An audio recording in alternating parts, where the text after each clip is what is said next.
Assalamualaikum warahmatullahi wabarakatuh. Pada pertemuan ketiga kali ini dalam mata kuliah akuntansi keberlakuan, kami akan memaparkan materi mengenai perkembangan akuntansi keberlakuan. Sebelumnya, perkenalkan kami dari kelompok 7 yang beranggotakan 1. Indah Novita Dewi, NPM 1910104063, 2. Angelina Zahra Syalsabila, NPM 1910104070, dan yang terakhir yaitu Baskoro Aditya, NPM 1910104127. Perkembangan riset akuntansi keberlakuan. Riset akuntansi keberlakuan atau Behavioral Accounting Research atau BAR adalah studi mengenai perilaku individual atau kelompok dalam kaitannya dengan penciptaan, penggunaan, dan pengenaan akibat dari adanya aspek keperilakuan dalam bidang akuntansi secara luas. Awal mula penelitian akuntansi keberlakuan yaitu pada tahun 1952 ketika Hargreaves melakukan penelitian mengenai proses penganggaran yang merupakan bagian dari pengendalian dan dipublikasikan dengan judul The Impact of Budget on People. Penelitian Hargreaves ini berisikan pengujian dampak proses penyusunan budget terhadap perilaku manajer, khususnya pada level supervisor. Dan riset inilah yang akan menjadi awal mula dari perkembangan yang lainnya hingga saat ini. Yang kedua yaitu perkembangan BAR menurut Roth pada tahun 1989. Dibagi menjadi dua periode. Yang pertama yaitu pada tahun 1960-an. Di tahun ini, masyarakat akademis mulai memperluas cakrawala penelitian dengan pengujian implikasi laporan keuangan terhadap perilaku pengambilan keputusan.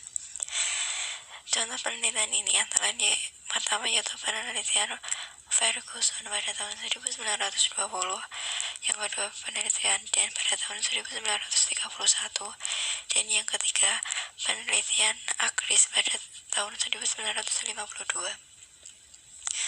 Yang kedua yaitu periode BAR menerima pengakuan.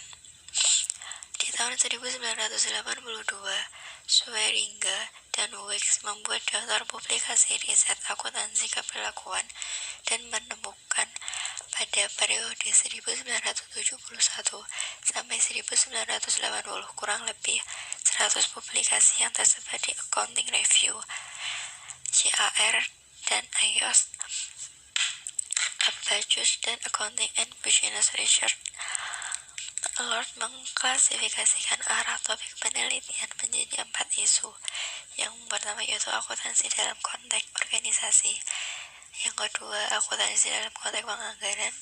Yang ketiga, akuntansi dalam konteks pemrosesan informasi manusia. Dan yang terakhir yaitu akuntansi dalam konteks teori kontingensi.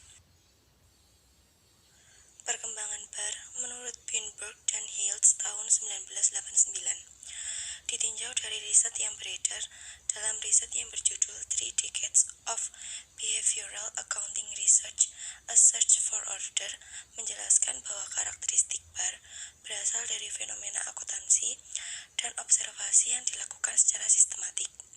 BAR ini untuk mengklarifikasikan isu penelitian-penelitian berdasarkan aliran-aliran yang meliputi 1. Pengendalian manajerial. Yang kedua, pemrosesan informasi akuntansi. Yang ketiga, perencanaan sistem informasi akuntansi. Yang keempat, pengauditan. 5. Sosiologi organisasional. Dan yang keenam, isu lainnya seperti etika, budaya, metodologi, dan jalur karir akuntan. Perkembangan BAR menurut Bruxler dan Sandem tahun 1989. Penggunaan metode riset keperilakuan tanpa mengadopsi teori-teori keperilakuan. Pada mulanya, BAR tidak dilandasi oleh teori yang jelas, hanya sekedar hubungan statistik. Pengaplikasian teori teori dan model keperilakuan untuk konteks akuntansi. Perkembangan selanjutnya mulai mengaplikasi teori dan model keperilakuan untuk konteks akuntansi. Pengujian teori dalam model keperilakuan dalam tatanan akuntansi. Penelitian BAR mulai menguji hipotesis yang dibangun dari teori dasar sehingga teori dasarnya grand teori jelas. Merevisi teori-teori dan model keperilakuan supaya selaras dengan akuntansi. Faktor-faktor yang mendorong perkembangan BAR. Menurut Beaver, tahun 1996, terdapat dua faktor, yaitu yang pertama faktor internal. Faktor yang terkait dengan ketersediaan jurnal-jurnal yang memadai hasil riset. Kemudian faktor eksternal, berkaitan dengan pengaruh interaksi dari disiplin ilmu lain seperti ilmu psikologi, politik, statistik, ekonomi, dan budaya.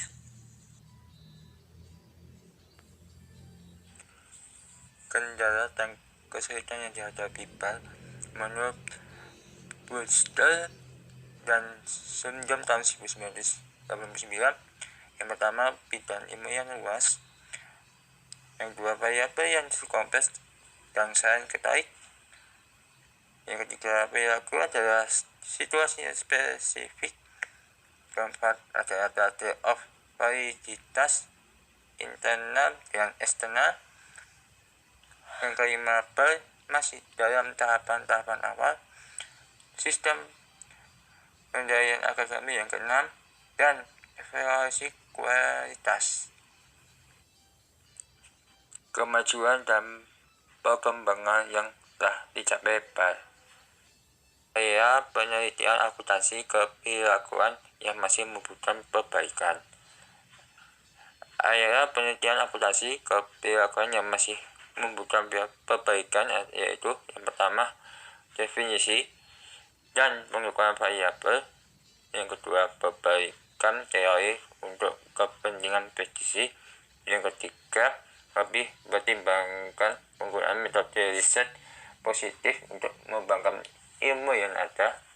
Yang keempat, teori-teori yang belum konvergen terhadap paradigma yang berterima hukum karena BAR lebih banyak menggunakan pertimbangan penelitian.